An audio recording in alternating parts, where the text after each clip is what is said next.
The Internet. It can bring you the world. There are literally millions of people around the globe on the Internet right now. And today, after watching this video, you too will know what the Internet is, how to get on it, and how to use it. On the back of the video box, you'll find a time next to each topic I'll be discussing.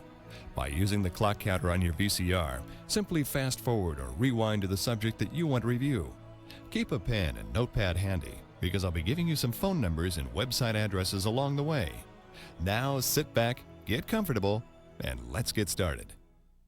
What exactly is the Internet? The Internet is an international collection of interconnected computers. Put simply, it's a global network of networks. So, what is a network? Let's say you're a computer, and everyone else in the room is a computer also. Now everyone hold hands. I'll give you a second. Is everyone holding hands? Good. You've just formed a network. A network is a collection of computers that are connected together. The Internet forms its global network by using telephone lines, high-speed data lines, cable, and even satellites to connect commercial, academic, and military networks. In fact, the military gave the Internet its start in the late 60s. No one owns or controls the Internet, and not all networks are connected to the net. Oh, you can stop holding hands now. Think of the Internet as an information superhighway that carries the services we use like email, which makes it possible to send electronic messages anywhere in the world in just seconds. Mailing lists let you take part by email in discussion groups devoted to thousands of subjects.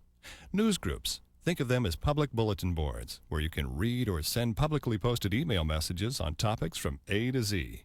Chat. Enter a chat room where you can meet someone new or discuss current events while in the comfort of your own home. The World Wide Web. It gives you access to information around the globe. On the web, you can find people or businesses in any state using a web directory. You can look for a new job at the job center, get late-breaking news from CNN, or get the latest sports scores from ESPN Sports Zone.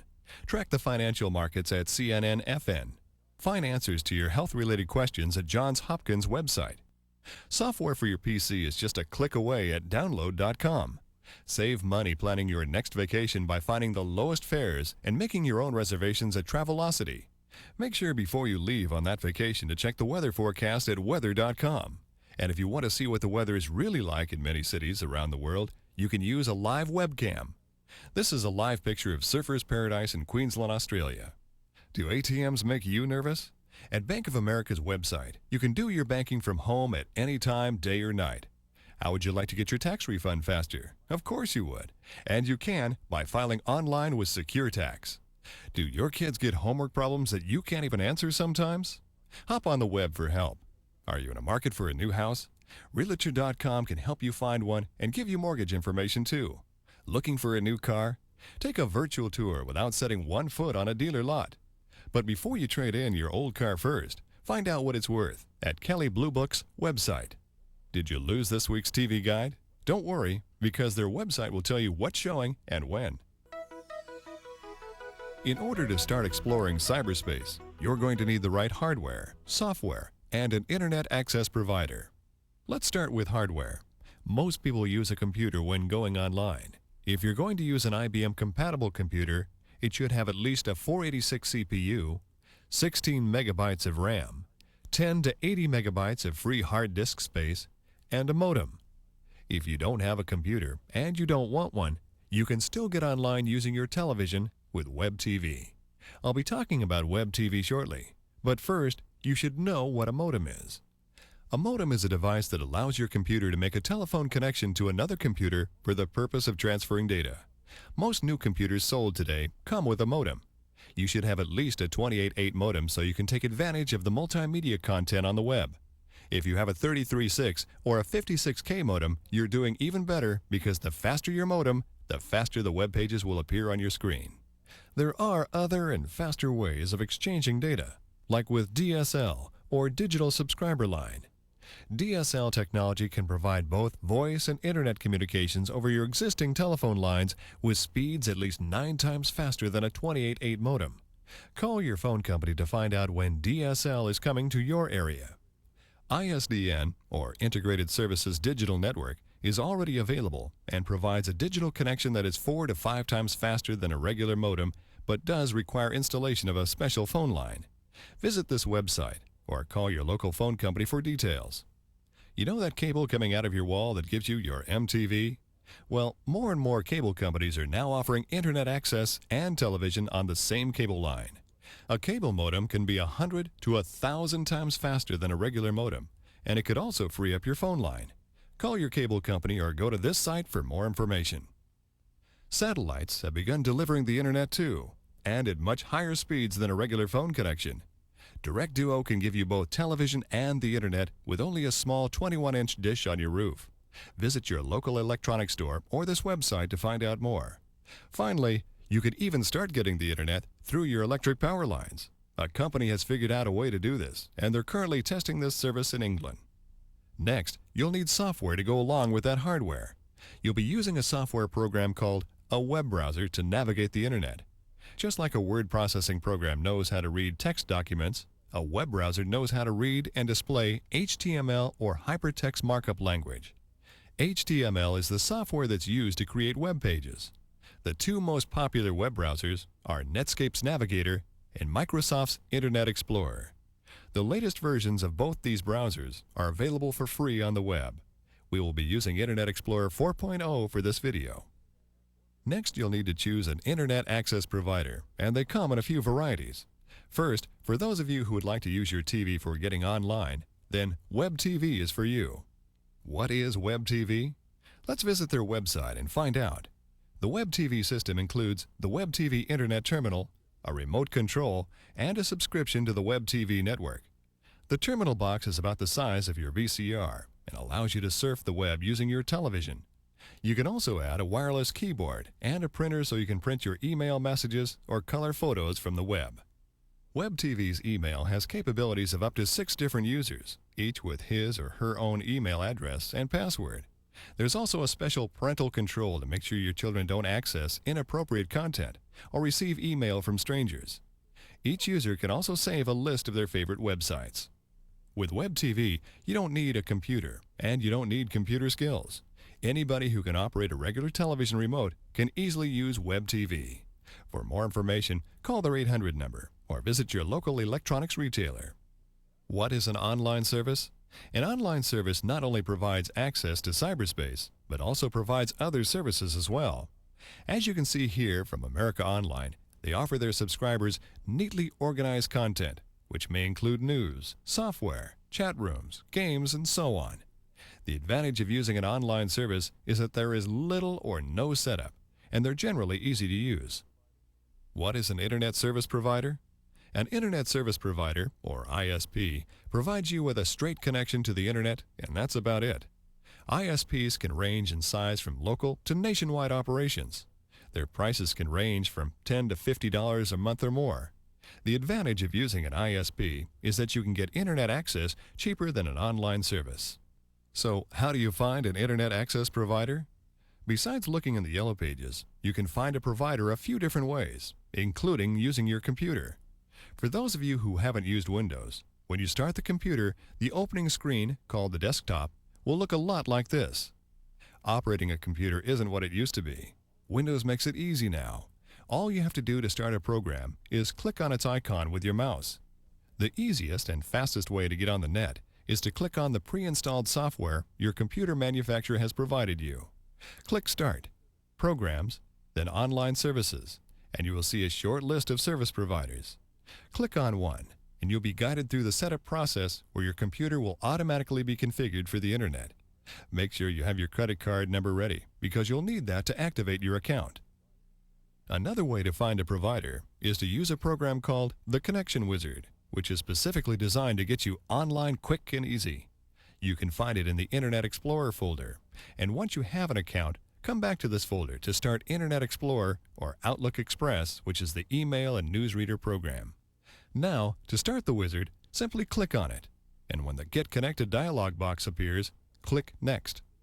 The Setup Options box will appear with 3 options to choose from. Choose the first option. Then after you've entered your area code and prefix, the Connection Wizard will download a list of service providers that serve your area. A brief description of their offerings is available for you to look over. Once you choose a provider, click Sign Me Up, and your account setup proceeds automatically. If you like, You can call some of the larger service providers right now, and they'll send you their software to get you started. I recommend trying out several service providers to see which one you like the best. You might like one provider's content and customer support over another's speed and price.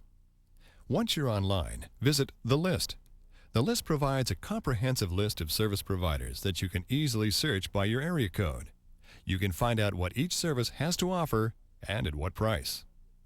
Yes, you can get free internet access, and here are a few ways you can do it. Free trials.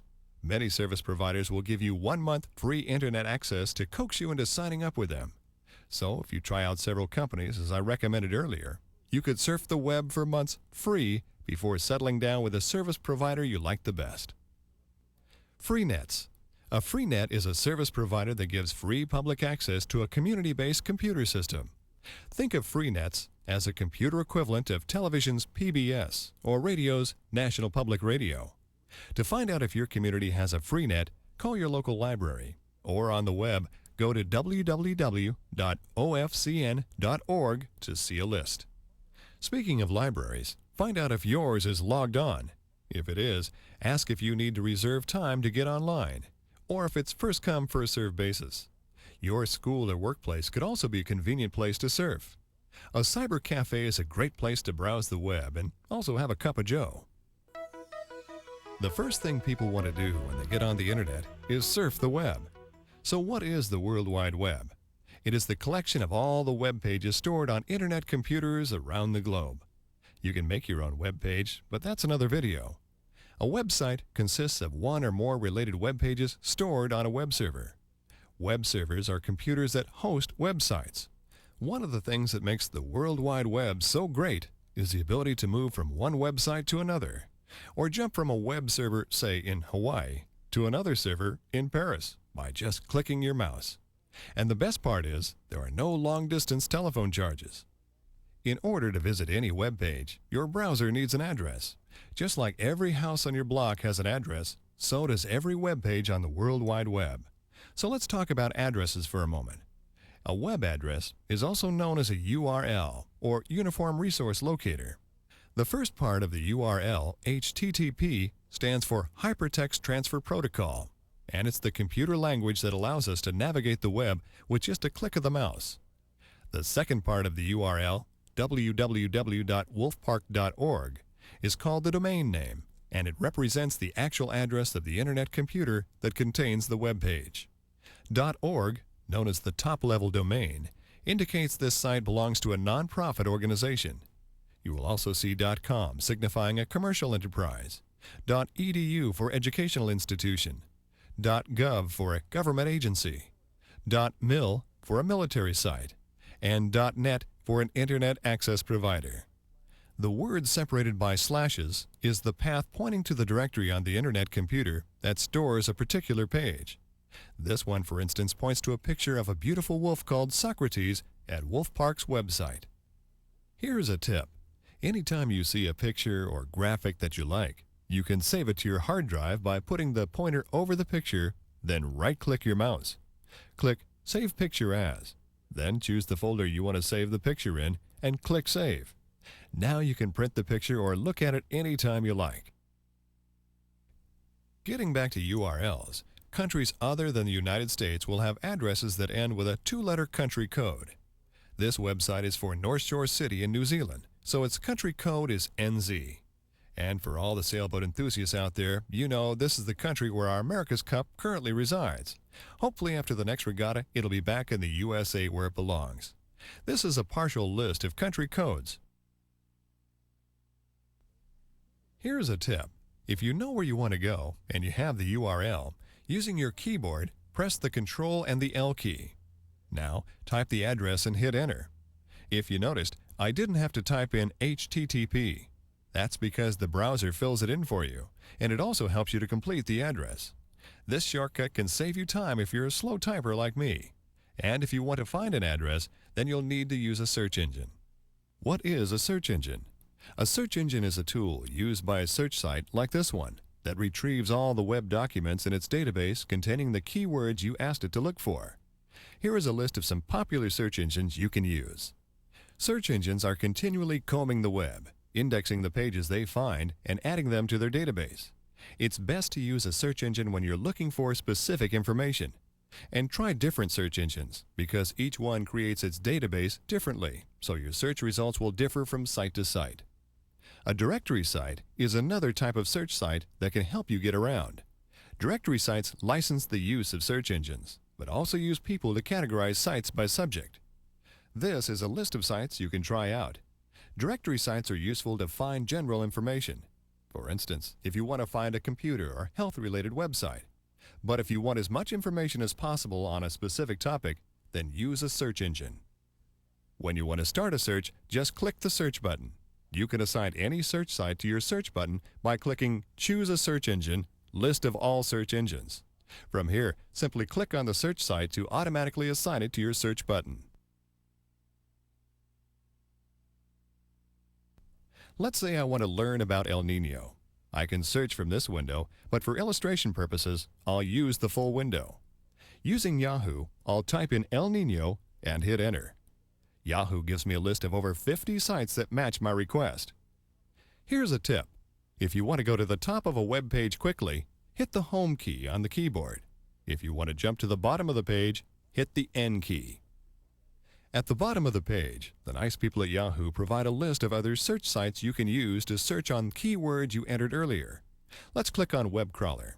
As you can see, it gives us thousands of more sites. Again, this is because each search site uses a different method of compiling web pages. Let's click on What is El Nino? It looks like this website offers a lot of information on El Nino. As you've noticed, all I have to do is click my mouse to jump from one website to another. That's because I've been using hyperlinks, and they come in two forms. Text links, which appear as underlined colored text, and graphical links, which are embedded in a picture, a button, or a graphic. You will know you found a hyperlink because when you put your pointer over the link, it changes to a pointing hand. Once you've used a text link, it will change color. That way, if you see it again later, you'll know you've already clicked on it. If I want to go back to Yahoo's web page, I'll click on the back button. If I want to revisit the El Nino page, I'll use the forward button. The refresh button makes another call to a web page. For instance, you may want to see all the graphics a web page has to offer if before you only asked for text. I'll hit the refresh button to illustrate my point. By telling your browser to only display text, you can speed up the transmission of web pages. The stop button stops your request for a web page or stops its transmission. To skip the graphics, click View, Internet Options, the Advanced tab, and deselect Show Pictures, Play Animations, Play Videos, and Play Sounds. Since websites come and go and occasionally switch servers, don't worry when you see this message, Error 404, Site Not Found. If you know the site exists, use a search engine to find its current address. The Font button allows you to change the size of the text. Try out different sizes to see which one suits your eyes. Anytime I'm surfing and I want to go home, I just press the Home button. I have made My Excite channel my home page because I can customize this page to display only the information I want. So every time I get online, I start at this page, where I can get news, stock quotes, sports scores, local weather, and even TV listings. I can choose any web page as my home page by clicking View, Internet Options, and typing the address of the website here. Anytime you want to know how to customize your browser, just click Help, Contents and Index, and you can find the answer to your question. If you'd like your own customized home page, check out some of these sites. Okay, now you know how to use a search engine to find thousands of sites. But how do you find the best ones? Well, to help you sort through the good ones and the not-so-good ones, here are a few websites that review and rank other websites. This is Microsoft's Best of the Web. Let's say I'm going on vacation and I want to find a good travel site. So I'll click on Travel. Now I'm at the travel page, and after I page down, I have a hand-picked list of travel sites that Microsoft thinks are the best. Here are some other sites you might find useful. Just like we use bookmarks to save our place in a book, your browser can save addresses of your favorite websites. To bookmark this website, click Favorites, Add to Favorites, and OK. Now when you want to go back to the site again, you don't have to type in a long web address or search for it again. Simply click Favorites, and you're back with just a click. One of the things you will encounter while surfing is a cookie, and I'm not talking about the edible kind. A cookie is a small text file that is sent to your computer's hard drive by website operators. Some cookies are useful, like the one that remembers how to customize your homepage, while others are useless, like the cookies that tell advertisers how many times you've seen their ad while surfing the web. Some people don't like the idea of cookies, and if you're one of them, there's a couple of things you can do. First, you can set your browser to prompt you before accepting cookies. On the menu bar, click View, Internet Options, and the Advanced tab. Now, mark Prompt before accepting cookies. You don't want to disable all cookie use, because then your browser will reject all cookies, and some cookies you do want. Click Apply and OK. Now you'll get a message like this asking you to accept or reject every cookie. The second thing you can do is get a program that runs in the background rejecting unknown cookies or accepting the ones you want. To find a cookie program at download.com, just type in cookie and hit enter. These programs are nice because cookies won't be constantly soliciting you and your hard drive won't be getting any unwanted data files. I'm sure some of you remember how long it took to send a letter when you first had to type it, then rely upon the U.S. Post Office to deliver it. Thanks to email, now it only takes seconds to send a message. Email or electronic mail is simply typed messages sent from one computer to another. You can send an electronic message anywhere, any time of day, to a friend across town, or to a business contact around the globe. You can also send along files with your messages like pictures, reports, programs, and even web pages. In order for your email to get to the right place, you need the right address. It's easy to recognize email addresses because they always contain the @ symbol.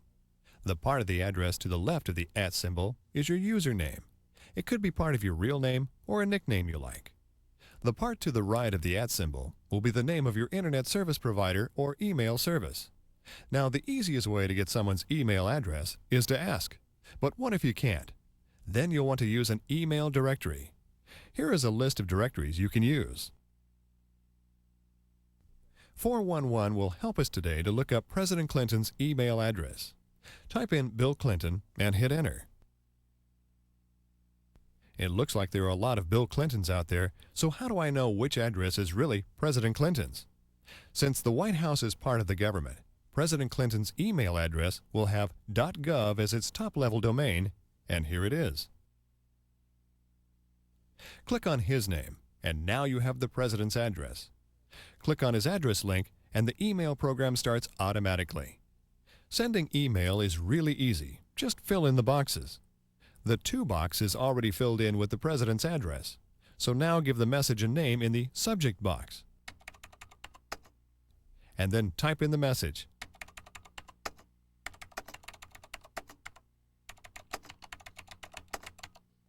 Let's say you want to send a file along with this message. How about a picture? Click on the Insert File button and use the Look In drop-down list to display the folder containing the file you want to send. Select the folder and then attach the file to be sent. In the Attachments window, you'll see the name of the file that you've attached. When you attach a file to an email message, you're sending an exact copy of the file, not the file itself. Now click Send and you're done. It's that easy. To read your mail, simply click on the Mail button and Read Mail. Click on the header and the message appears in the window below. If your message has a file attached to it, you'll see an icon that looks like a paperclip to the left. Your messages can be sent in either plain text, like this one that happens to have a picture sent along with it, or in an HTML format. An HTML formatted message can look just like a web page. Once you've read the message, you can reply to the author, forward it to someone else, save it, print it, or delete it. To start writing a new message, just click on the Compose Message button. There are many places on the web that offer free email, and this list of sites is provided by Yahoo. Companies can provide free email because their services are paid for by advertising revenue. Most internet service providers will only offer one email address, which can be inconvenient for a family. With web-based email, you don't need to have an internet account or even a computer. You can check your mail from any place that has a web connection. This way, each family member can have his or her own private email account with a password. If looking around for internet access to check your email doesn't sound like fun, you can still get free email through Juno. With Juno, you don't need access to the web, but you do need a computer, a modem, and the company's free software. If you're not at home, you can still access your mail from any computer that has Juno's software installed on it. You can download a copy of Juno's software from their website, or you can call 1-800-654-JUNO to order a diskette. As soon as you get an email address, you may want to join a mailing list. A mailing list is made up of a group of people who exchange ideas and views about a particular topic that interests them via email. There are thousands of mailing lists focusing on topics from politics to television, and you're sure to find one that interests you. Mailing lists can either be public or private. Public lists are open to anyone who wants to join, while private lists usually have requirements for participation, for example, like being in a certain occupation. If you think you'd like to join a list, the first thing you need to do is find one. List, a mailing list directory, makes things easy. List not only helps you to find a mailing list, but also gives you information on each list and explains how to join it. You can either search List's main directory of over 84,000 mailing lists, or you can browse by topic. So let's browse by topic. If you're a fan of the television show The X-Files, there are several mailing lists about The X-Files where people discuss the latest episodes. Let me show you how easy it is to find a list and join it. I'll click on Television, then Shows, and towards the bottom of this page, I see a list about The X-Files. To find out how to join, I'll click on List Commands. A few clicks later, I see the command to subscribe to the list. Scrolling down a little, I see the commands used to unsubscribe, get info, and get help. Now, I simply click on the administrative address link that will start the email program. The email address is automatically entered, and I leave the subject line blank. Next, I type the command subscribe X-Files and click send. It's that easy. Soon a confirmation message will be sent confirming that I've been added to the list. This message should be saved because it will contain the email address you will be sending your messages to, called the list address. There are two things that are sure to get you kicked off a mailing list. They are flaming and spamming. Flaming is sending rude and crude messages, and spamming is sending the same message to a large number of mailing lists, usually to advertise something. Many lists are moderated, meaning that the list administrator screens the messages to make sure the content is appropriate for the list. He also reserves the right to remove you from the list at any time. This leads us to news groups. What is a news group? News groups have nothing to do about news as we know it. A news group is a collection of email messages called articles, which are on public display for anyone to read. News groups can cover subjects from alien visitors to Zen philosophy, and unlike mailing lists, there is no need to join anything. Anyone can read, reply, and post messages right away. To start reading articles, click on the Mail and News button, then Read News. When prompted, click Yes to view a list of the news groups carried by your service provider. The list will be in the thousands, so type the subject you're interested in, and the related news groups will be displayed. Let's say I want to go camping, and I'd like some tips before I go. Type in camping, pick a news group, and click Go To.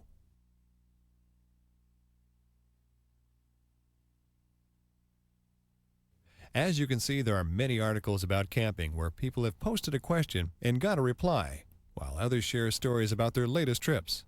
To read an article, simply click on it. If you want to post a message to the news group, click New Message. The New Message window appears with the name of the news group already entered for you. Type a subject for the message, then type the body, and click Post. Shortly, you'll see your message posted to the group. If you like this group and you want to come back to it again, you can subscribe to it. Think of subscribing as bookmarking your favorite news groups. You can subscribe or unsubscribe to any news group anytime. To subscribe to this news group, click Tools and Subscribe to this news group. To see the news groups you've subscribed to, click News Groups and the Subscribe tab. To unsubscribe from any news group, highlight it and click Unsubscribe, or simply double-click on it. You can also read newsgroup messages on the web by going to DG News. At this site, you can search for a topic like camping using the quick search, or you can browse through the categories. Let's find some camping articles using quick search. DG News will present a list of all the related articles along with the name of the newsgroup they were posted to. When you click on an article, you're taken to a new web page where you can read the message. From here, once you've read the message, you have a number of options like reading the next message, replying to this one, or posting a new message of your own. Mailing lists and newsgroups are a great place to exchange ideas and views, but you have to wait before you get a response. Not with chat. With chat, enter a channel and you can have real-time conversations over the internet by exchanging typed messages that are seen instantly on everyone's screen. What is a channel, you're asking? A channel, also called a chat room, is what you enter to chat with other people. Normally chat rooms are titled, so you can look for a room where people are chatting about a subject that interests you. For example, you'll find a football room in the sports category. Chat rooms can be moderated, meaning a host is assigned to keep the conversation going, introduce a special guest, or look out for troublemakers and kick them out. You can join and leave a chat room anytime you want.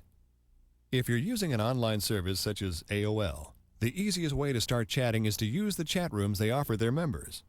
If you're using an ISP, then you can go to the web where there are many chat sites to choose from. Yak, a chat directory, can tell you what events are happening right now or any time of the day. Also, you can get the chat schedule for many different chat sites, including online services. In addition, Yak tells you what software you'll need, if any, to participate in the chat session, along with a link to where you can get it. Let's get some information on this chat session. Okay, here we find out where the session is being held, and we're provided with a link directly to the site. We're also told when it starts, and the only software we need is our browser Internet Explorer. Let's click on the link to visit Talk City. Once we're at Talk City, and we've chosen the channel we want to chat in, we need to choose a nickname so we can enter the room. Now that we're in the chat room, all we have to do to start chatting is simply type a sentence and hit enter. Hi everyone. Now, if you see Internet Relay Chat, that means you're going to need a program that uses the Internet Relay Chat Protocol. IRC is the most popular chat protocol on the net. A program you can download for free that uses the IRC protocol is Microsoft Chat 2.1. A fun feature of this program is the comic mode. Select comic mode and your online conversations come alive as a comic strip. Each person in the room will be automatically assigned a cartoon character, and you can switch between text and comic modes anytime you like. How would you like to chat with your friends or family on the internet, but you don't know when they're going to be online? Well, there are a few services like America Online's Instant Messenger that lets you set up buddy lists. With a buddy list program, when someone on your buddy list goes online, his or her name appears in a small window. Click on their name to send them an instant message. If they answer you, a new window opens up and you can start a private chat session. America Online offers this program free to anyone on the internet. You don't have to be an AOL member to use it. Check out these other buddy list programs to see which one you like the best, or find out which one most of your friends are using. For everyone out there who has kids, I'm sure you're concerned about what our children are exposed to on the net. We all know there is a lot of great information out there and neat places to visit, but there are also some sites that aren't so good for kids. Fortunately, there are a few things we can do to protect our children. The first thing you can do right away is to enable your web browser's Content Advisor. Click View, Options, Content, and Enable. The Content Advisor is password protected, so you'll need to choose a password and keep it someplace where the kids can't find it. To set what sites users are allowed to visit, click on Settings. Click on a topic and use the slide bar to set the level of rating. 0 offers the highest protection and 4 offers the least. Internet Explorer uses the Recreational Software Advisory Council rating service for the Internet. So the browser's ability to block offensive material depends on each website using this rating service. Since not all websites are rated, the second thing you can do is get blocking or filtering software. Cyber Patrol, Cybersitter, NetNanny, and Surfwatch are all filtering programs that let you block out offensive websites that contain material which can include drugs, pornography, profanity, and violence. Another option, especially for parents who are uncomfortable with the thought of censorship, is to install a monitoring program that runs automatically and invisibly in the computer's background. NetSnitch and CyberSnoop will provide you with a password-protected record of all the URLs your child visits while they're online. What you do with this information is obviously up to you. Visit their websites to find out more. Finally, you might consider using a proxy like BES.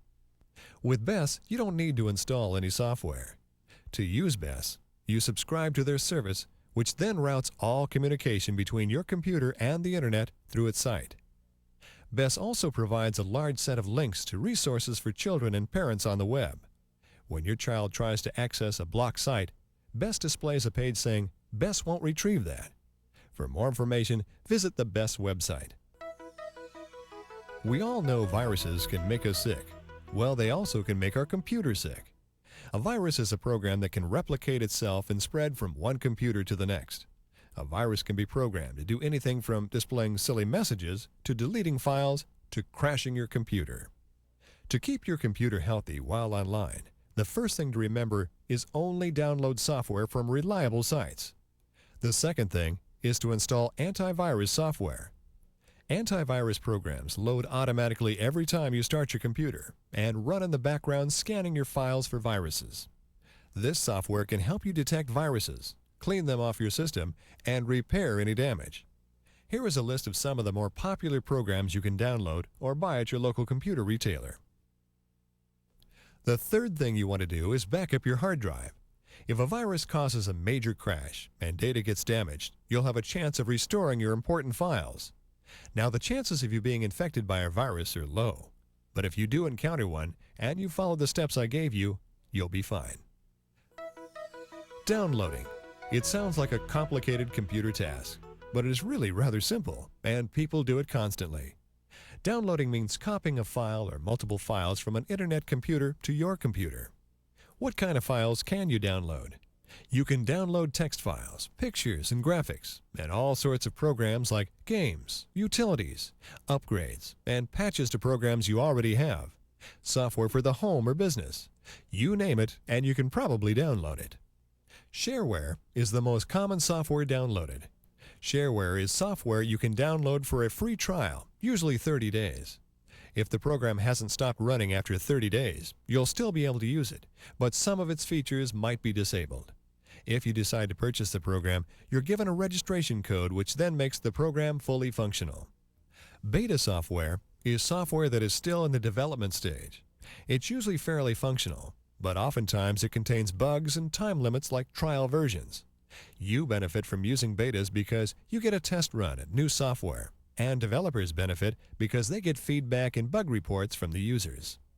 Freeware software is just that, free, and there are many sites to go for free software like this one. Software developers occasionally give away their programs for free in order to develop a user base, and some developers give it away just because they're nice and giving people. To find free software, just visit a software site like this one at www.hotfiles.com and search on the word freeware. Now you're given pages and pages of all the freeware your hard drive can handle. Here is a list of some popular software sites. Oftentimes, when you download files from the net, they will be zipped. What is a zip file? A zip file is a file that has been compressed to reduce its size to make it faster to download. A file that has been zipped will have a ZIP extension. You will need a decompression program to unzip this file before you can use it. WinZip is a popular program which allows you to easily unzip compressed files and extract them to a folder you choose. You can download WinZip at their website and most software sites, or buy a copy at your local computer store. Here's a tip before you start downloading. Make a new folder in your main directory and name it Download. Place all the files you download from the net in this folder so you can easily locate them when you're ready to install. If you don't do this, make sure you write down the file name exactly so you can find it later. Also, make sure you read any instructions in case you have to do anything specific for the installation. Today, we'll be downloading update files for the antivirus program. It's important that you update your antivirus program monthly so you'll be protected from the latest viruses. Go to the software supplier's website and find the link to download the update files.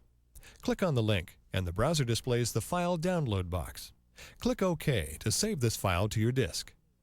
Then the Save As screen appears, where you can make sure the file is going to the folder you want.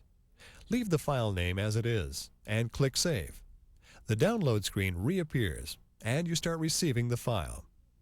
You can still browse the web while downloading, but your modem will be doing double duty, so you might notice it takes a little longer to get from one website to another.